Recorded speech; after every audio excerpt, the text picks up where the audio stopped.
Allison, let's yes. start the podcast, right? Even though we kind of already started it. But Allison, and how do I say your last name? I always just say Paoli. Paoli. Allison Paoli, even though it's 2 words and it doesn't quite look like it sounds. It's Allison Paoli. That's Italian, yes. correct? So okay. if you were Italian, you would say, De Paoli, De Paoli. but you are not. I am not, definitely not Italian. Well, I told the story before. My wife is actually of Italian descent, and when they came over, they changed the last name to Americanize it, obviously, just to, hopefully avoid discrimination or not seem as Italian as they were. But it was Zodarelli, got changed to Arell, A-E-R-L-L, which sounds a little bit more American. Now she's a Smith, which is like, I feel bad for her because she lost some of her identity. Yeah. Megan Chiarello was on the podcast a few months ago, and I wanted to say Chiarello, so I'll say Di Paoli. But anyways, I appreciate you coming on. Thank you for traveling up. I know you had a reason to be here already, but I'm glad we were able to make it work up from San Antonio, right? So that's home base for you, correct? Home base is San Antonio, yes. Cool. How long have you been in San Antonio? 20 years. 20 years. You're not a born and raised Texan. I am not a born and raised Texan. Where did you grow up, or where were you born? I grew up in Pennsylvania, and I, after went to school in Washington, D.C., went to work for my dad, who owned a boutique benefits firm in South Florida, and ended up in San Antonio after I got married. Okay, so you went D.C. or Pennsylvania, D.C., Florida, Texas. So when you came to Texas, were you reluctant to come to Texas? Okay, so tell me about why. Just because of a perception maybe on the outside looking in of what Texas was, or what? So only child, Jewish girl. Okay. So let's set the stage there. Okay. And my father did his basic training in San Antonio. And when I said we were moving to San Antonio, he was like, "You cannot move to San Antonio. They don't have buildings taller than 4 stories." And surprisingly, San Antonio has changed. Okay. Yeah, no, it's a metropolis now. I like I said, I go there every once in a while to see my good buddy, and it's like, I didn't realize how big San Antonio was. When I grew up, it was very small. It wasn't that big. We'd go down once a year maybe for a soccer tournament and see the Alamo, but now it's just this massive city, and it's like you feel almost overwhelmed. I mean, it's kind of similar to, I guess, a Houston or a Dallas these days, right? It's still a big, small town. Okay. And so, but there's 1 million people coming to San Antonio. I'm not really sure where they're all going to go, but they're coming. When you say they're coming, what do you mean? The population growth in San Antonio between 2020 and 2024 will be an additional 1 million people. The San Antonio metro area, just because it's growing so fast. Okay. Wow, 1 million new people in 4 years? 1 million new people in 20 years. 20 years, excuse me. Okay. That's 1 million new people. Still a significant growth. I mean, obviously we're getting transplants here from elsewhere in California, and you name it, and immigration and things like that, being close to the border. But that's a massive population growth in a short period of time. Yes, it is huge. They're double-deckering one of the roads, and I'm thinking, ooh, I'm really glad I don't live out there. Because that works so well in Austin, right? Let's do it in San Antonio. Exactly. Jeez. So I know we already got into the backstory, but I do want to understand, some of your, you talked about where you grew up and being a Jewish girl, being a transplant in Texas. I did see, though, you studied Hebrew. I wanted to ask you about that because that's unique. So that was a year of intensive study, or what was that? It wasn't a year of intensive study. It was a semester abroad. Okay. So I went to American University in Washington, D.C., and one of the study abroad programs was a semester at Hebrew University in Israel. Okay. And so I spent 6 months in Israel in 1988, which maybe wasn't the best time to spend 6 months in Israel. Okay. But spent 6 months in Israel and then spent a summer in Paris going to the Sorbonne. So that was a wonderful year. I can imagine. I learned all kinds of things, mostly non-education related. Sure. And almost stayed in Paris. And only child, Jewish girl, called my father and said, "Dad, I'm going to stay." And he said, "Your credit card gets cut off on the 15th of the month and you'll be home." Oh, no, you're not going to stay. Yeah. Yes. Was there a, I don't want to pry too much, was it a love interest that was keeping you? It wasn't. Okay. Well, it was a love interest with Paris. It's still my favorite place in the world. Well, it's such a romantic city. I mean, I've never gone. My wife wants to go. I think she has been in her life when she was younger, but that's like on her top 5 of let's go to. I know I should take. There's probably an expense associated with it, and there's a place she wants to go to Hawaii. There's a bunch of places she wants to go, and having little ones in tow right now, I'm not sure I want to do a European trip anytime soon. You should take them with you. We will, but I want to take them. I started traveling when I was 2. You did? Mm-hmm. Do you have memories? Now I was 1. I mean, there was just me, right? Yeah. But when I was 2. Do you have memories that I'm curious if you can remember? I don't think from when I was 2, but from when I was 3 and 4, yes. Okay. Well, my daughter is going to be 5 in February. My son's 15 months. And that's what we're kind of weighing is like, how old do they need to be that if we go spend all this money and take them and deal with the stress of tugging some kids along, are they going to remember it? Or is it going to be like something that predates their memory? They'll learn things that they will never learn anywhere else. I want to do it. Like, I'm going to do it. I'm going to treat my wife to that at some point. But tell me, did you walk away from that 6 months of studying Hebrew? Were you actually studying the language, or was it just a Hebrew university? So I went to school. Okay. I went to school, so I studied Hebrew. I studied. Can you read it, speak it, like anymore? Or? So I used to be able to speak a reasonable conversational Hebrew, but I haven't done that in about 30 years. So no. Yes. But I studied all kinds of things. I traveled all over Israel. I went to Egypt. I traveled all over Europe, and during that time, and previously too. But it was a very good exercise in people love their children and are basically good, and everywhere people love their children and are basically good and will not harm you. And don't be stupid, but it's okay. Just because they're not like you, it's okay.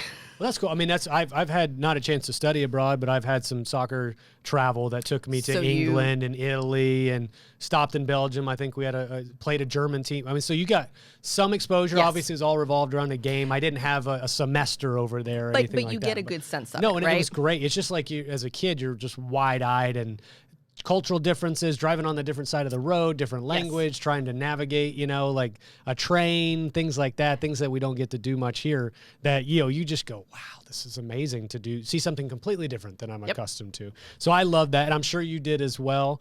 When you got the answer from your father that you're not staying in Paris, which I don't blame him, right? Like, what year of school was that? Were you a sophomore or junior? No, I was going into my senior year. Okay. So I spent half of my junior year abroad, and I spent my senior year in the United States. Okay.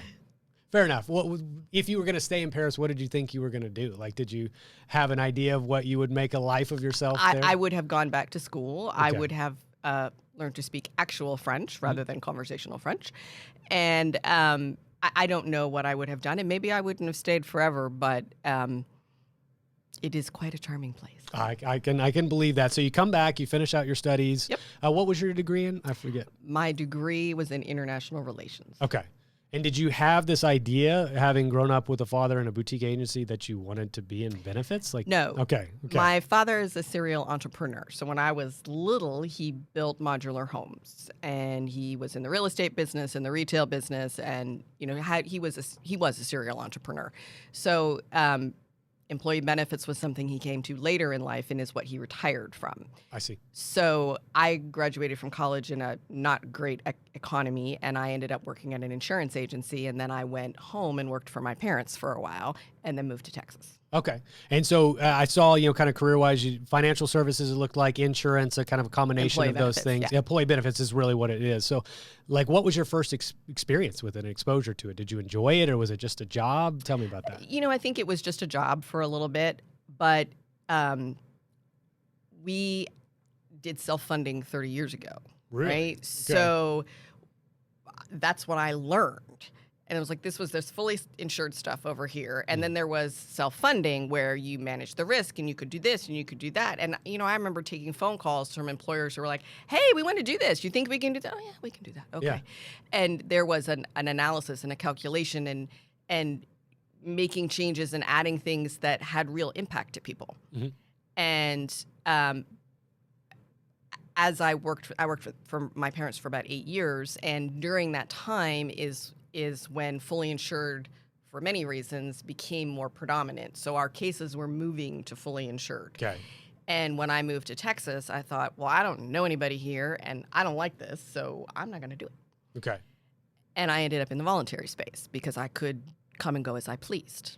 I saw the San Antonio market like I saw the Florida market 10 years earlier, and I knew how to deal with that because the family business also did AFLAC for about 25 other brokers in South Florida. Okay. And so I knew how to make that work. And so voluntary space is something I know not a lot about, but that's where you spent the majority of your career. Yes. Before Altiqe was Aflac. So voluntary benefits, kind of tell me what they used to be like, and then what I kind of know what they are today. But like selling 15 years ago or 20 years ago in San Antonio for Aflac, what was that world like? So there was the carrier I had represented was not always considered to be broker friendly, and I think that was more an educational and skill set problem than that the products themselves were not broker friendly. They was also all individual product at the time. Okay. So that's a different animal than so much of the group product that you see today. Individual product it belongs to the individual, and the contractual relationship is between the individual and the carrier. The only thing the employer is doing is billing or taking the payroll deduction and remitting it to the carrier. Okay. So I knew how to make that work, and I knew how easily a problem in the voluntary side can blow up a case. Mm-hmm. So I knew how to manage that and sidestep that. So I had a pretty big broker block of business. And then as time goes on, things change and you need to grow and develop. And I thought that I would like to be an enrollment firm. I hated that. Did that for a little bit, hated it, and I thought, well, there's was it just not for you, or what was it? Too transactional? Like what? No, I was accountable for an awful lot, but not responsible for very much. Okay. So I was always waiting on other people and depending on different things. And as the central hub, if anything goes wrong, it's my fault. But I can't control this, I can't control this, and I can't control this over here. So, at some point I was just like. So I found my way to the Next Gen group, and I thought, well, I could do this. Mm-hmm. I know how to do this. And so I have this really weird skill set where I know how to make a self-funded plan work. I have a very good understanding of how stop loss works and where the risks are and what kind of contracts you need and what the TPA needs to do and not needs to do and how benefits are impacted. Didn't know some factual things, right? But you can learn those things, sure, right? You can. Yeah, absolutely. And also had a book full of broker business and didn't want to do the reputational damage of going after all that business. So kind of left that business alone. Okay. And started from scratch. So was it motivated more out of interest and passion than it was financial, wanting to exit the voluntary space? So I wanted to exit the voluntary space. You just wanted to get I just wanted to get out of the voluntary space. But I was looking around going, and I have always been so fortunate that I've had really lovely clients. Mm-hmm. I was going, I could fix that 20 years ago. Mm-hmm. I know how to fix that. I know how to fix this thing here. And I thought, well, why don't you just go fix it? And, if we're going to fix this health and care mess, we're going to fix it one employer at a time. And it's very satisfying to be able to help humans, access care, make sure they get high quality care with the happy side effect of budgetary control and turning benefits back into something that is a recruiting retention tool. I have a client who we've just decreased their deductible from $4,000 to $2,000, and without a big negative impact because their claims have been running so well because we've been managing the claims. Yeah. Well, that inverts the mind because so many brokers, especially if you get stuck on the fully insured hamster wheel or consultants brokers, whatever you call them. All they know how to do, unfortunately, because all they can do in that space is, well, let's just raise the deductible or let's shift costs over to the employee. Let's strip out benefits in order to control costs because they're not really able to address the claim side, which is where you can really control the spend is how do you tackle the claims, which not even inadvertently, intentionally can allow you to enrich the benefits at less or no additional cost, right? Correct. And that's fun. Yes, that's fun. I mean, I don't know what it says that I think that's fun, but that to me, that's fun, right? Yeah. I negotiated a claim down from $595,000 to $105,000, and then because of the way the claim was processed, we had the entire claim picked up by the stop loss carrier. I'm not sure the stop loss carrier is thrilled, but because it was a favor to us because of the way the contract was written and when the bill was received. Yeah. But they paid it in the prior year as a favor to me. Which, well, what did that accomplish? So I love them. Of course. Yeah, You can't tell me that they don't make business decisions sometimes in a gray area to pick up a claim because of what credibility and trust that builds with you over the long haul. Absolutely. I see that happen all the time. Absolutely. Save that particular employer $105,000. Yeah. I mean, so that employer is loyal to me. Yes. Nobody else has done that for them.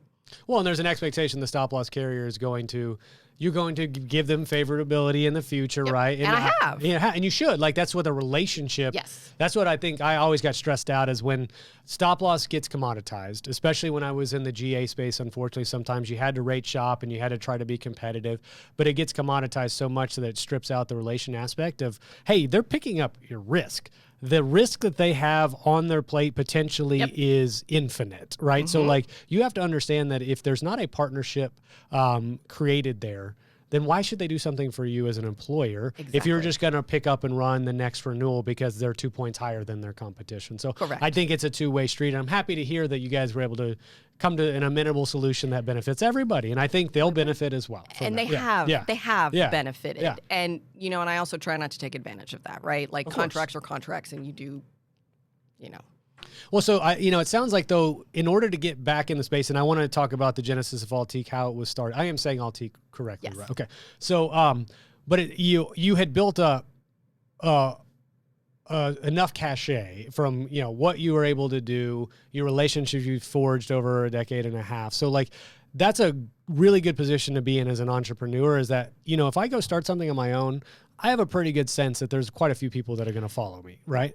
But I started from scratch. You did start from scratch, so you weren't able to leverage those existing relationships. I didn't. Okay. I live in San Antonio. There's 2 million people in San Antonio, right? It's still a really big, small town. Okay. And I wasn't going to do the reputational damage. I see. Of, pulling all of that business. And, you can think that's right or wrong. That was my decision. I live in that community. Mm-hmm. And I had a couple of brokers say, look, I don't care what you do. You're going to take care of these. And I have a few cases that the broker's like, you're just going to do it. Yeah. I don't care what you do. Yeah. I'm like, but I said, I know enough now to be stupid. We don't care. Yeah. Okay. Well, so you made the decision to essentially start from scratch then, from a reputational standpoint, which I applaud. So tell me about standing this thing up. Like, what was it like early on? I had a lot of help. Okay. I had a lot of help. I still had revenue. So from a revenue perspective, we were okay for a while. But we don't have huge numbers of clients. We're very fortunate that we add the clients we need every year, but we run a small, highly leveraged firm, and we do something very specific. Not everybody wants what we do. Okay. Right? So we are going to contain your costs. We're going to help people get access to high quality care, and we're going to make sure that you pay a fair price for it. For some organizations, they don't want to bother, right? Because that's work, right? Mm-hmm. And it's a different kind of work, and it's a year-round work. Yes. But for other organizations, those that manage their risk everywhere else, they're like, we want that. Mm. So what's the guy that has the show Dirty Jobs? Mike Rowe? Yeah, Mike Rowe. It's the white collar version of Dirty Jobs, right? You're doing the self-funding stuff that's a lot more administratively intense sometimes. The knowledge that you have to bring to the table obviously is a lot different. And then, like you said, it's a year-round endeavor. It's not like, hey, see you next renewal and I'll negotiate on your behalf. So there's a lot of folks that don't want to do it, although I think the marketplace is dictating that more and more people have to figure it out, right? I think it is, and I think we're headed in that direction. And I think if you don't learn those skills, you're going to get left behind. I talk to more and more employers all the time who we know that there's a problem here. We don't know how to fix it. Mm-hmm. We don't think that this is right. This doesn't make sense. This is what we think is happening. And I got to tell you, they're not often wrong about what is happening. They may be a little bit off, but they're not wrong. And they don't like it, and they can't afford it, and they can't, this healthcare budget has turned into this thing that nobody likes. The CFO doesn't like it. The HR doesn't like it. The people that use it don't like it. Mm-hmm. And something has to be done. But you really have to take people where they are, right? Like you can't just come in and take somebody from fully insured to 100% reference-based pricing plan, because you can, but you won't have that client very long. Well, that's the example I always use of like, you don't have to go to 0 to 100. And the exact example, fully insured to fully reference-based pricing, like in 1 year, is probably not the best for everybody. It is probably too much. There's baby steps you can take. And I think if you're always moving directionally speaking in the right direction, that's a good thing. And you do it at the pace that the employer is okay with. Correct. Although you tell them though, hey, here's what we should probably do in year 2 and 3 and 4, and this is what you're potentially leaving on the table if we don't do it now. As long as you're okay with that, then we're okay. Yeah. So Altiqe, though, the name, is it alternative boutique? Is it a combination? Like, where did Altiqe come from? Like, I was trying to think about this. So I'm going to give a shout out to Steve Conca. You know who he is, right? I know the name. Why do I know the name? He does branding for insurance for agencies, boutique, independently owned agencies. And they do many things, but they have a specialty in that. And he does website design and branding and marketing and the whole 9 yards. Cool. And I've known him for a long time. And the name of my LLC was Paoli Professional Services. And, that was fine as an enrollment firm, but I didn't like that. And so what was I going to do? Finally, I called him and said, you got to find me a new name. He said, well, do you need a new website? I said, I don't need a new website. I need a new name. I really like my color palette. I really like my logo. So you had the same color palette already? Okay. I really like my logo. I want you to keep my logo, blah, blah, blah. And he said, oh, all right. He said, I don't even know how to charge you for that. I'm like, well, just figure it out. And so he said, all right. I talked to him for not very long. He said, I'm going to send you a brief email. I need you to respond to the email. And really, it was very simple. I need 7 or 8 1 to 3 word phrases that explain who you are and who your firm is. Okay. And then give me a little bit and I'll get back to you. Okay. So he took a couple weeks and got back to me and gave me 3 choices. Altiqe was one.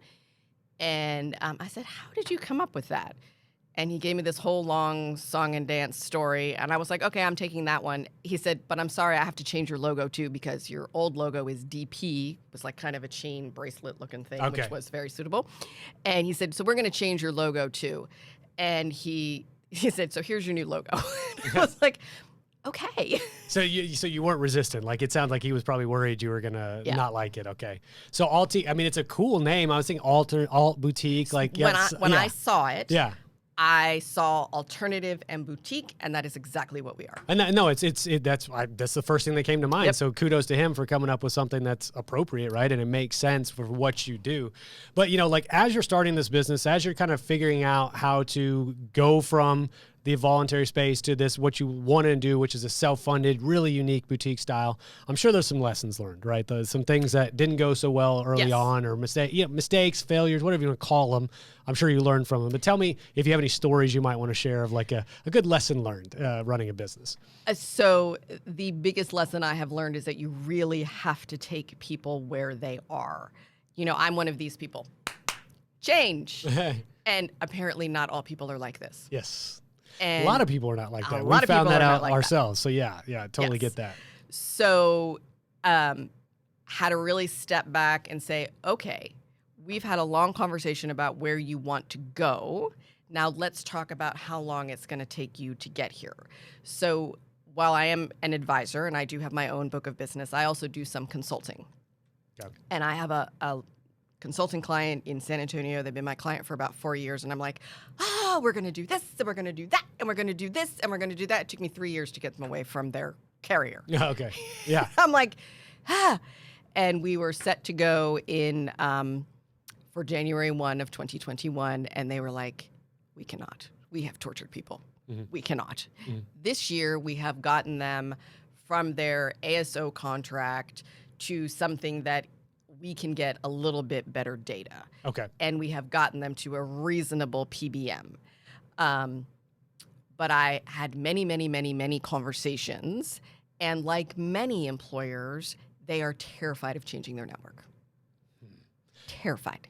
Which I kind of shake my head. I do too. But, help me understand their perspective of why there's fear of the network. Have they been trained by their carriers to think that way? Or? They have been trained. Okay. They also have a very interesting workforce. They have a very highly educated PhD, MD component. Okay. And then they have a much lower skilled component. Okay. And then some white collar kind of middle management stuff in the middle, right? So these people are hard to find. These people, they need to keep. Okay. So they don't want to cause any disturbance. And you know, as an industry, what a great job we have done of training people that healthcare is this little plastic card. Yes. Yes. Well, Blue Crosses does, not to single them out, but I mean, you drive around Texas, there's billboards with somebody smiling, holding their Blue Cross card. You know, so like, good for them for branding them Have you ever tried to take anybody's Blue Cross card away? Well, I see. I've never been a consultant. Some people perceive that I've done consulting. I've worked for an agency that was a self-funding consultant, but myself, I've never been responsible for a group. So I can only imagine, and I have heard what it would be like to try to do that. Yes.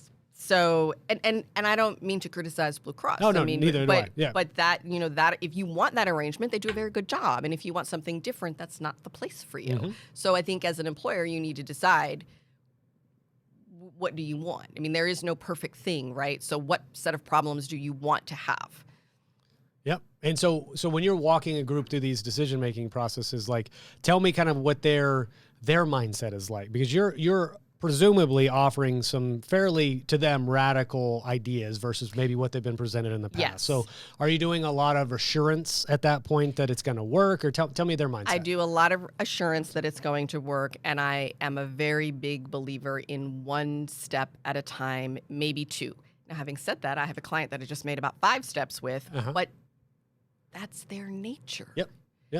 And I've learned to slow people down sometimes.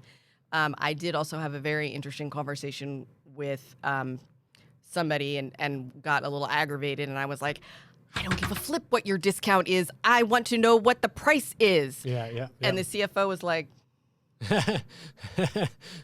they're probably not used to having somebody go to bat for them like that. But I think that's why you've carved out your space. I mean, my father is in the construction business, for example.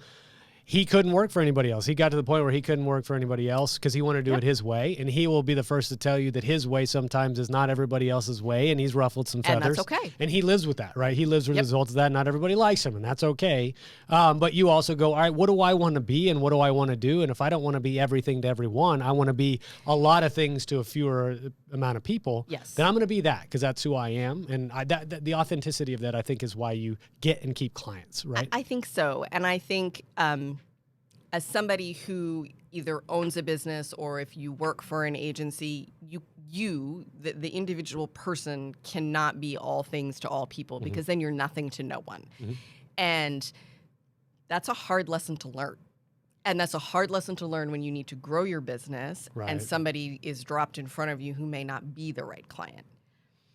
And sometimes that happens. Yeah. And then you need to decide.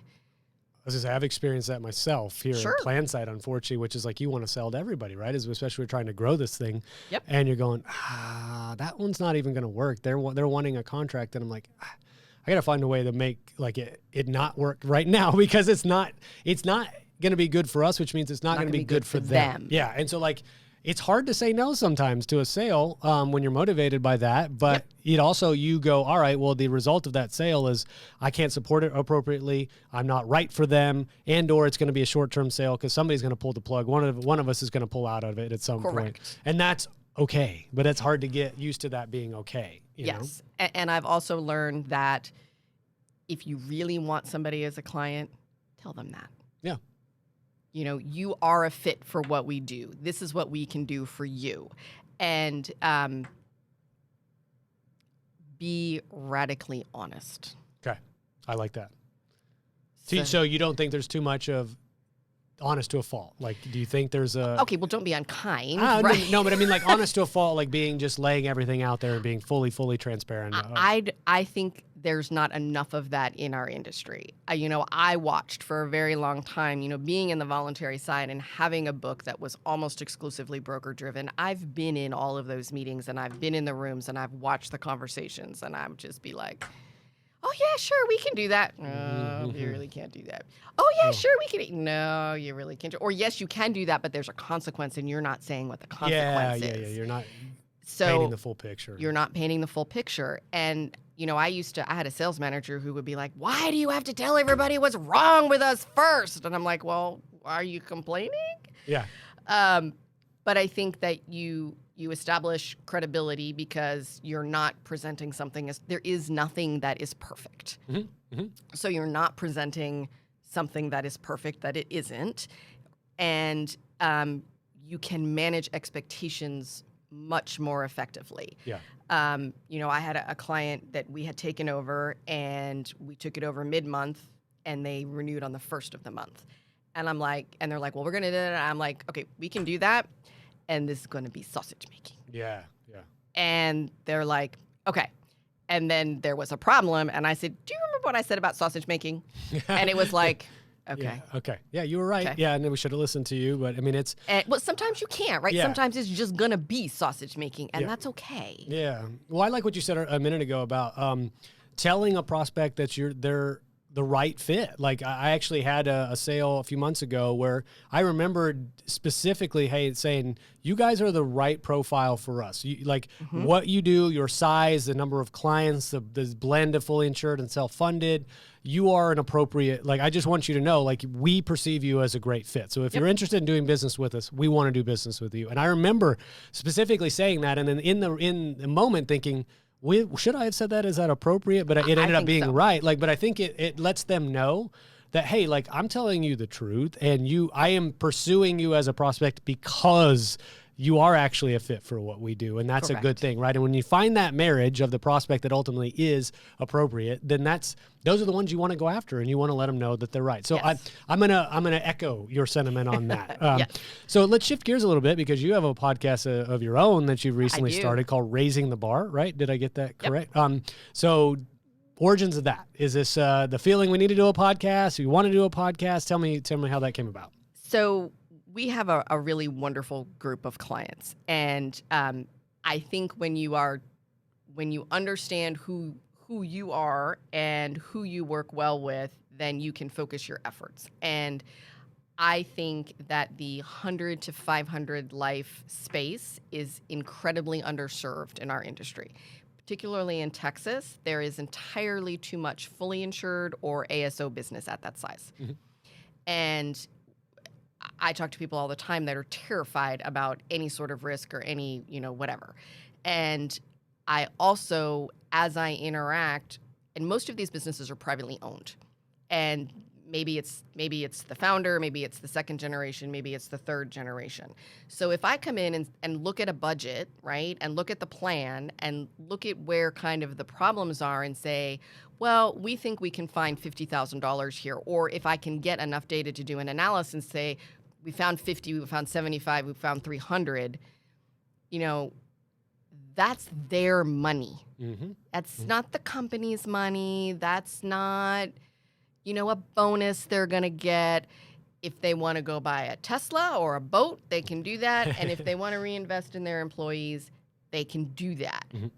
The people that seem to find their way to me will typically reinvest that into their companies, which I like. So their employees, do something, right, for their employees or their business or whatever. They're not necessarily going out to buy a Tesla, but nothing wrong if they do. Yeah, Tesla's their cool. money. Yeah, it's their money. Yep. And I think that we've all forgotten that, right? It's their money. Yep. And I can't tell you how many people I've talked to said, nobody's ever talked to me like this before. So the conversations are different, but they all want to know what everybody else is doing. So I thought, well, why not tell them? Yeah. So we talk to CEOs, sometimes CFOs. I've had Steve Watson on, who is the best blend of CFO and CHRO ever, and talk about what people are doing. I mean, I have somebody in my orbit who has 35% of his workforce has been with him for more than 20 years. He has 350 employees. Everybody wants to know how to do that. Mm-hmm. They've done some not outlandish but creative things consistently over time to keep people there, wanting to be there. Mm-hmm. We have different marketing people. We have different, we have all kinds of businesses, and they all work a little bit differently. And people are interested in hearing what they're doing, and they may not replicate it, but they may take it and tweak it and make it their own. Okay. So that's why we started that. So are you talking to actual clients or prospects or a blend or what? A blend. Okay. Clients, prospects, some business owners that I know that are not a good fit for us but do really interesting things. We've found that businesses that SaaS businesses where financial advisor firms, they may not be the best fit for us because they want as rich benefits as possible. They don't want to hear a peep out of anybody, and they don't care what it costs. Okay. We can help them, but we can't really do anything different than anybody else. So they tend not to be attracted to us. But they sometimes do really interesting things, right? So we've had a whole host of guests on that are in my orbit, and as we grow, then more of them come on. And some of them are hysterical. Well, I was going to say, I love the idea of having the employer perspective. I had a colleague of mine, a guy I played soccer with as well, was a client at one point, was a CFO at the organization, or excuse me, director of finance, but I think he's CFO now. I wanted to get the perspective of the employer because they often get lost in the equation. Now, you have all these vendors and all these consultants telling you what they can do, and the carriers are promising the world. It's like, what about the person that has to actually sit down and make a decision out of the things that are presented to them that impact their workforce and their budget? And so I think that's really cool that you're getting those types of folks to come on and actually share their story. Yes. All right. Do you find folks are like worried or reluctant to open up the business a little bit and talk about it? So they don't talk about confidential things. We do have conversations. Are you sure you want me to talk about this? This is really boring. I'm like, I know it's not really boring. It's okay. So for a lot of them, maybe they've done one podcast or maybe they've done none. But once, they understand that, there's this, I'm not the press. Right? There's no gotcha. There is just a conversation. And I also know they are interested in meeting each other. So I connect them to each other as well. Okay. And that seems to be very successful. Yeah. So, because again, they all want to know what they're doing, right? Well, why is that working so well?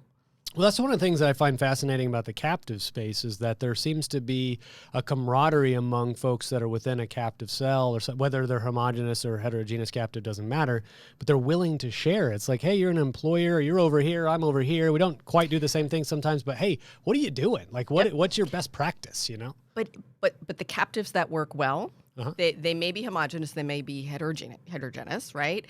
But the fish are all swimming in the right direction.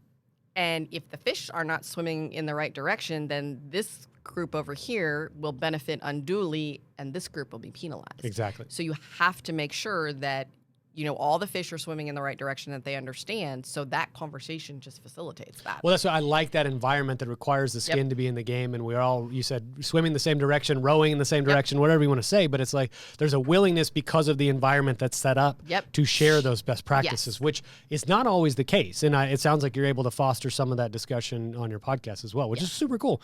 So how long have you been doing it? About 3.5 months now. Cool. And is this a passion project for you? Is it something just I really to augment? like it. It's enjoyable, isn't it? It's fun. It's really fun. Yeah, it is. So it's very fun, and I've been able to do it not just with people local to San Antonio, but with people in different parts of the country as well. And I have a friend who's a movie producer. Well, if there's anybody that knows how to manage a project, it's a movie producer. Of course, yeah. So different kinds of people doing different kind of, I have a client and a friend who owns a marketing company, and his internal mantra is woo, not poo. So literally, we talked about woo, not poo, and how they do that internally and externally. And while that may not be very new, I'm pretty sure that most people in my orbit have never framed that as woo, not poo. I've never in my life heard of woo, not poo. I'm not even sure I quite understand what woo, not poo means. So could you explain that for me?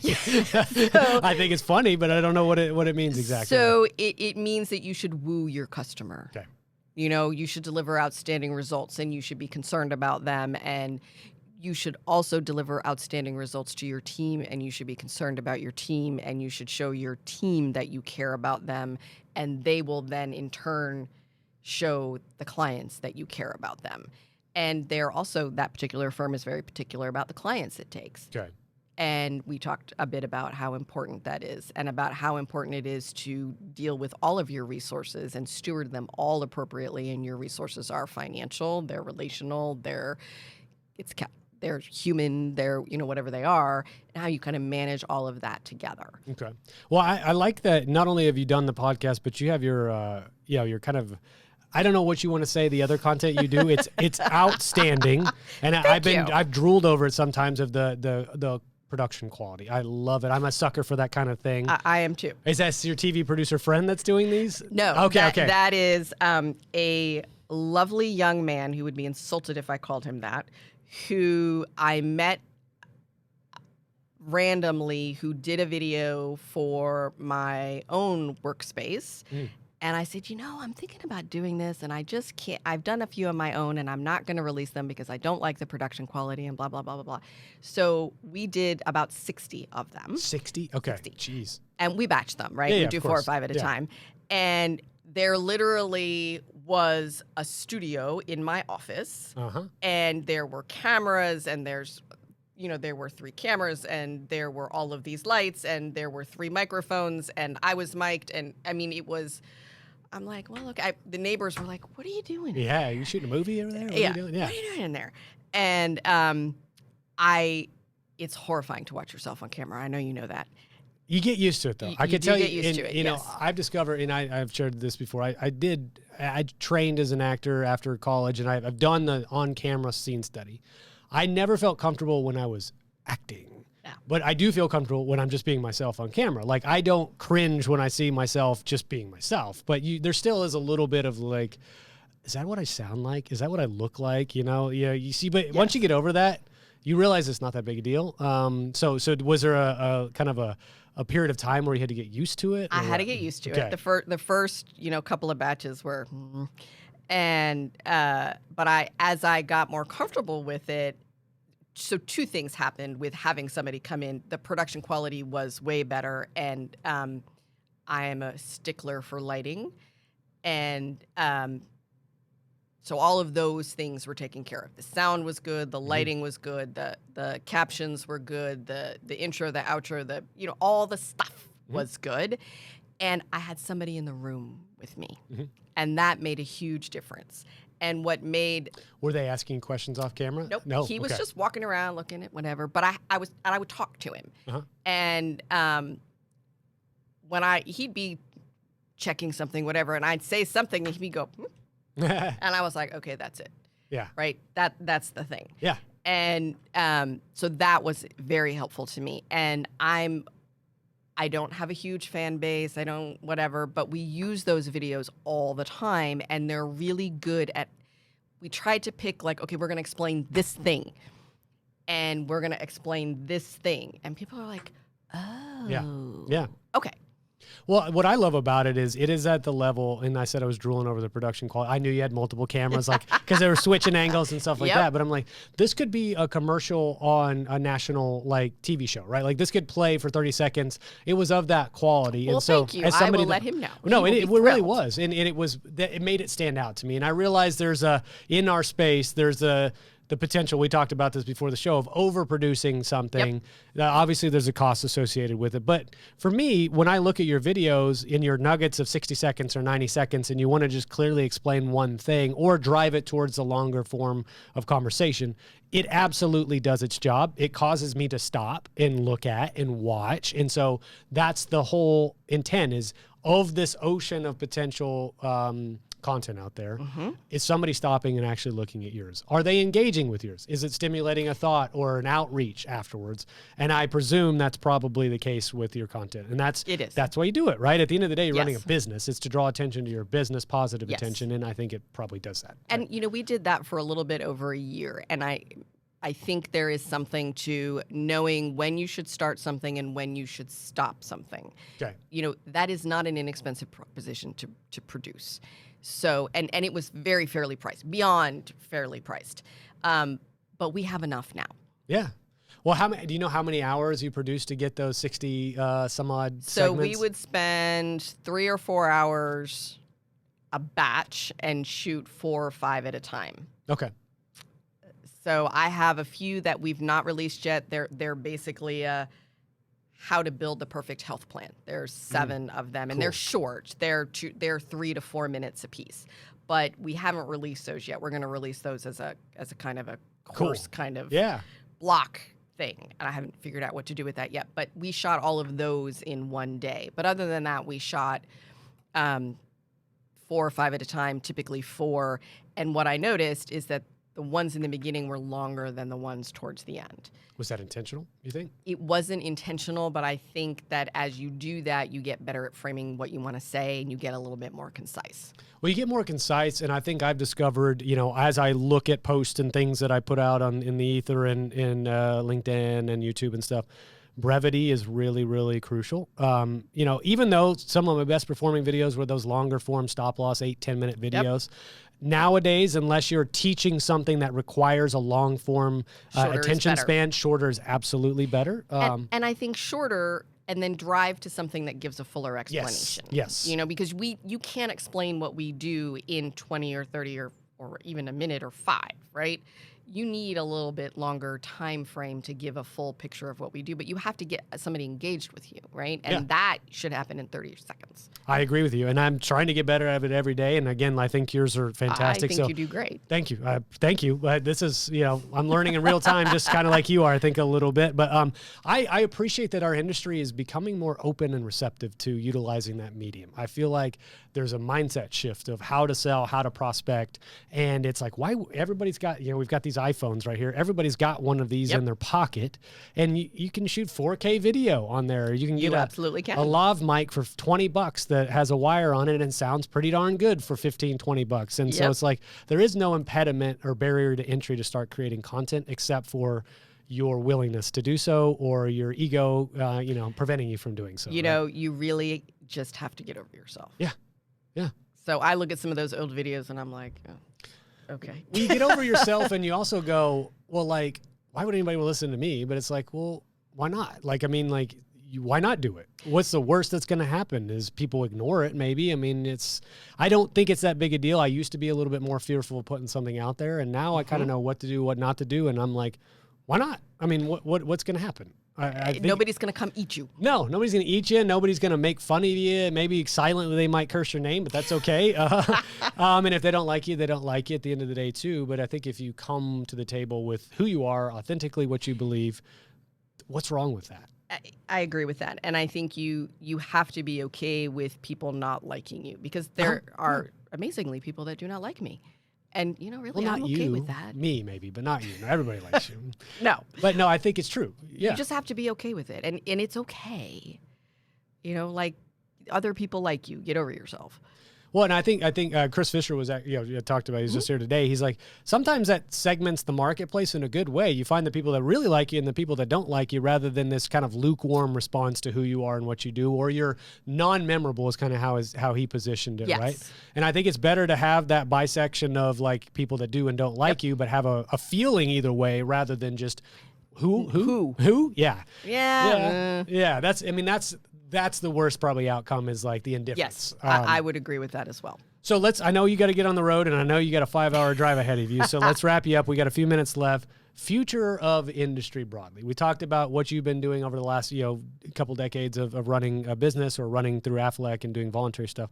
What about the future of insurance and self-funding at large? What do you think is going to happen there? So I think that all things kind of happen in a cycle, right? And it used to be that many employers over 100 lives were self-funded. Now we can do great things for 25, 50, 60 employees, right? I think that there were some structural changes that happened in the late 90s that sort of drove people back to the fully insured market that was less risky. And then over time, we're back into the market where it is better to control your risk, right? It's better to take on and understand what's going on and offer something useful and something that's affordable. So I think that more employers are going to head into the self-funded direction. I also think that the market will kind of bifurcate into, well, we're fully insured and we're not going to deal with that and we're good with it. And this group of people that needs to manage risk better, works on thinner margin. Manufacturers work on thin margin, right? Mm-hmm. Is going to grow. What is also growing is the war for talent. Okay. You know, we've just had the great resignation. Yeah. And, you know, now we're going to have to deal with the results of that, right? So I have employers that are reducing deductibles, they're reducing costs, they're trying to figure out how to make their benefits plan a recruiting and a retention tool again, because it's, you know, I'm sorry, a $6,500 deductible plan is just not. Yeah. So I see more of that. Okay. I also see, particularly for smaller employers, as ICHRAs and QSARAs grow, as that becomes more of an accepted process, that more employers will choose that strategy, and they will get out of the benefits business entirely. They will make a financial contribution, but, you know, the employee can get whatever plan they want. Okay. I think that the way that ICHRAs and QSARAs are set up right now, that can you briefly explain those? Because I don't touch that space very much. Sorry. Like, and I don't want to gloss over it in case somebody was listening. So an ICHRA is an individual contribution HRA. Okay. So if you've got somebody, if as an employer you don't want to offer a group plan, you can send people to the individual marketplace. They can buy whatever they want, and you make X dollar contribution. You decide what that contribution is. Okay. A QSARA is a qualified spousal HRA. If we could merge these two things together, then I think you'd see some radical change there. But I think that defined contribution market is going to grow. Okay. Particularly for smaller employers. And that makes sense, right? Because then you offload that line item, or at least the risk associated with it. You contain your cost. Yeah, you contain your cost. That makes sense, right? I'm sure there's limitations to when and how you can do that, though. There are. But let's say that I have 5 employees and 2 get their coverage from a spouse and 2 need coverage and I'm covered on my own spouse. You know, that's an awful mess for a group plan, right? And then it changes every year and nobody likes the plan because the employer can only afford X. Yeah. So here you can say, okay, you know, I'm going to take that $250 or $300 or even more if you want contribution that I would make to a group plan. I'm going to give it to you as long as you have individual coverage. Okay. I have given you a benefit and you have whatever you want, and it gets any complaining out of the employer's office. All right, that makes sense. I can see where that would be a good fit. And it's great for like businesses with different classes of people. You know, where you need to class benefits, you can class a contribution, you can class you can age band it to a certain extent, so you can do a whole host of things with it. But it's only for individual coverage. It doesn't work for people that have coverage with their spouse. So you have to kind of negotiate all of that. If this could be better, if the ICHRA and QSARA could take the next evolutionary steps, I think you'd see a lot more adoption. You'd see a lot, particularly smaller employers, get out of the group health business. It doesn't have anything to do with the dental and the vision and the short term and all the other stuff, but at least get out of that and get people something that is useful for them, or coverage under a spouse, or whatever it is. Okay. So but I see a lot more thoughtfulness in how we're going to manage this because the cost has become so high. And having said that, almost all of our clients say to me something like, look, we've got this plan. We spend this much money. We're okay to spend this much money. Could it be useful? Nobody likes it. We spend a lot of time, right? We spend a lot of time to make this work. Nobody likes it. Everybody complains. So could it be better? Could we spend less money?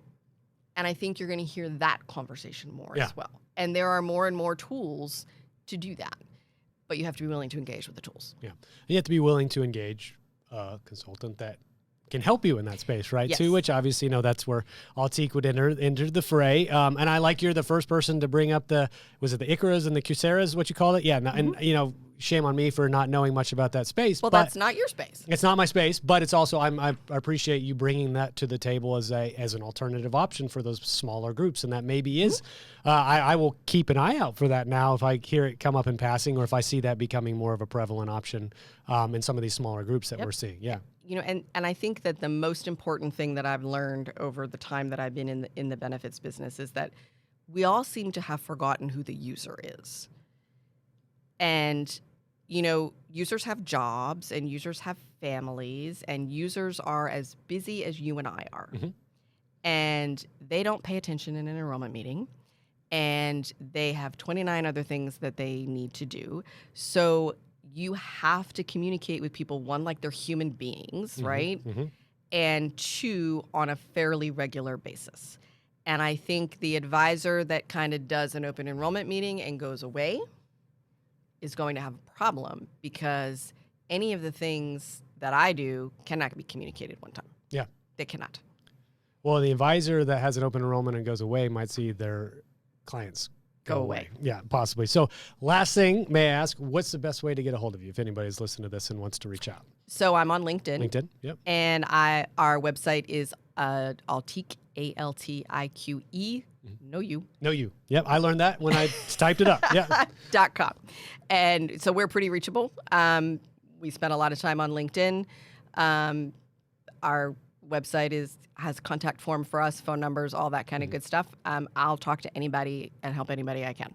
Well, I appreciate that, and I obviously will tag all these things in the post when it comes time to release. So hopefully we'll help to bring some prospects or some business your way as well. Thank you. But thank you so much for the time. Thank you for making it a part of your schedule. I wish you a happy and safe and quick travel back to San Antonio. You too. And you let me know next time you're in Dallas, and we'll get together again. Thank you, Spencer. Thanks, Allison. Bye.